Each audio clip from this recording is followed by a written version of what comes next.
No. Hello, YouTubers. Thomas and I here, and he was remarking that it's 66 degrees here in Darwin since I have the Living Earth HD software on my computer. Well, it's the Southern Hemisphere winter, isn't it? Oh, it is. Although actually, is Darwin in the tropics? It's no. Well, it might be close. I have to look at it. I don't know if it's actually above the north of the Tropic of Capricorn or not. I don't think so. I was watching Australian football this morning. Australian rules football? No, rugby. Australian rule. No. That would be like were they just on the soccer, football? Soccer. Well, no, rugby.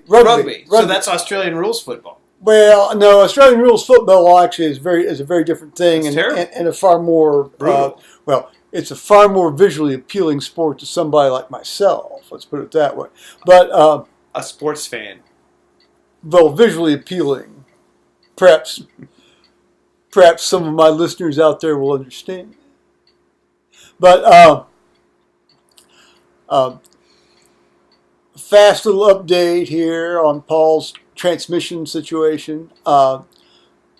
His truck will be in the shop until Tuesday or Wednesday of next week, which takes it out to the 30th or 31st of July. I drove him to work on, Thursday morning, this being Friday, around 3 o'clock in the afternoon, the 26th of July. And of course then, I had to hold myself in readiness, and I went and fetched him, I went and fetched him at 4:30, just as the Progress vehicle was getting ready to depart from the International Space Station with all the trash that they were getting ready to blow down into the Atlantic or the Pacific Ocean. I've seen that happen before, so I guess I didn't miss anything I didn't know about. But I missed this. It wasn't today. That was yesterday. But that's okay, because I fully expect that to happen, because that's the way things happen, isn't it? And so I went over and collected him, and he says, well, let's go to the Enterprise. I can pick up a rental car. I said, great. He said, do you know where it is? I said, well, not really. And he sort of told me where it was, and I got a visual picture in my mind. And turns out the visual picture I had was of the Enterprise rental car place up in Delaware, Ohio, as opposed to the rental car place just north of Polaris Parkway and South Old State Road intersection. So, how to get out? This is like 5:30. It's 10 till 5 on Thursday afternoon up in North Columbus here around this very congested area.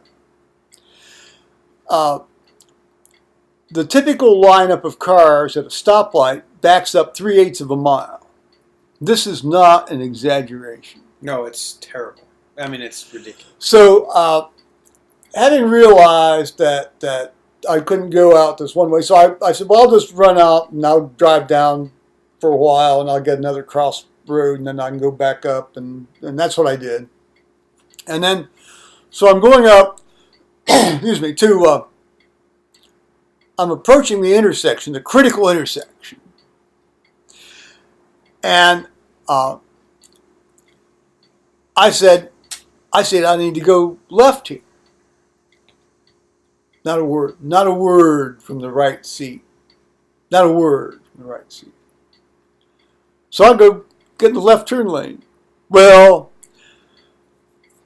that's like putting your static line on the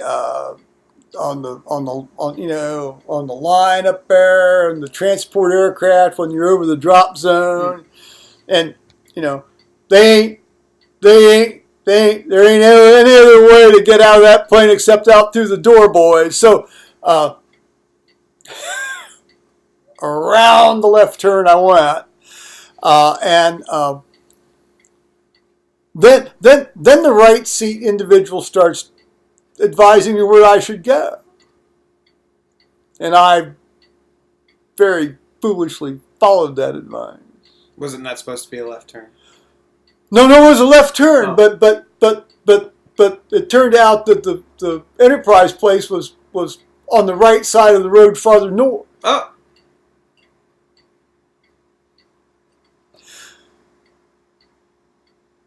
So I took the advice, and I ended up having to then not be able to get across to the Enterprise. So then, now it took another full 15 minutes going through 3 of these left turn lights that last,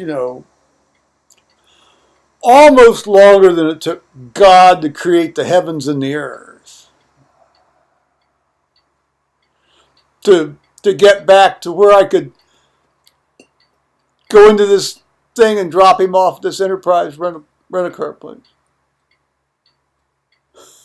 How's your blood pressure? Oh, I had taken an extra dose. I had taken an extra dose of blood pressure stuff before I left. Fully, I took an extra beta blocker, just fully expecting, fully knowing that this was going to be that's indeed, yeah. an absolute nightmare experience, as it was. But we all got home safely, and Paul got this Toyota Camry, which, as I understand, is the higher end model. Is that the high end model? It's a larger sedan.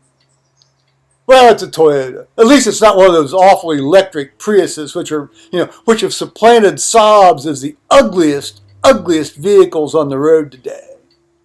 Saab's gone, out of business. I know, Saab's gone, and then that leaves Prius, followed by Volvo as the ugliest cars on the road today. I will say, though, Volvo actually still is kind of angular, so no, I take that back. Basically, any of the other egg-shaped cars on the road today are also ugly.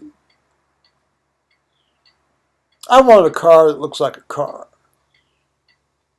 Preferably a car sort of built somewhere before 1971.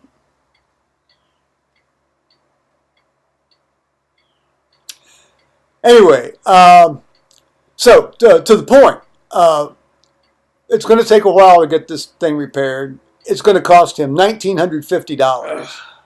He's paying $75 a day for this rental car. And this is for a 200,000-mile, 12-year-old truck. Now, he had talked about getting rid of this truck, trading it in and so forth, about 9 months ago. And I thought, well, maybe he'll do it. Maybe he won't do it. He didn't do it. So now, this is a repair that this is a repair that actually has to be done, because otherwise, nobody's going to take this thing on trade with a leaky radiator. It's not a leaky radiator. The radiator has to be repaired. The transmission lines have to be repaired. And there's some other stuff. Oh, the power steering stuff needs to be repaired, and the lines to it needs to be repaired. So, there are a number of things. These are non-optional repairs if he wants to keep driving this truck. This isn't like, oh, well, we think you need your ball joints replaced, maybe. No, okay. And then you scamper off to the dealership and trade it in. This is not this kind of a deal. So he's going to be stuck with this. Well, we'll see how that works out. Meanwhile, Thomas has been up setting up computers at his school. There we go, I waved. And I assume doing a very good job at it. Well, it's not much to it. You just plug in some cables, turn them on, test them. Yep. Well, that's good. Yeah. That's good. Yeah. Extra money. Well, yes. It's always good to pick up a little overtime. You bet.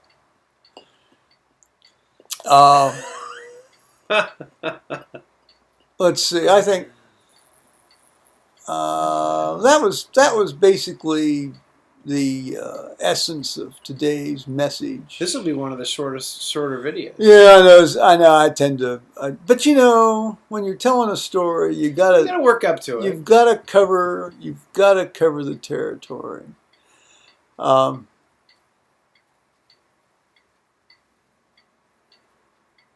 Paul's at work. Let's see. That's it. Okay. So, bye-bye, YouTubers. Bye, YouTubers. All righty.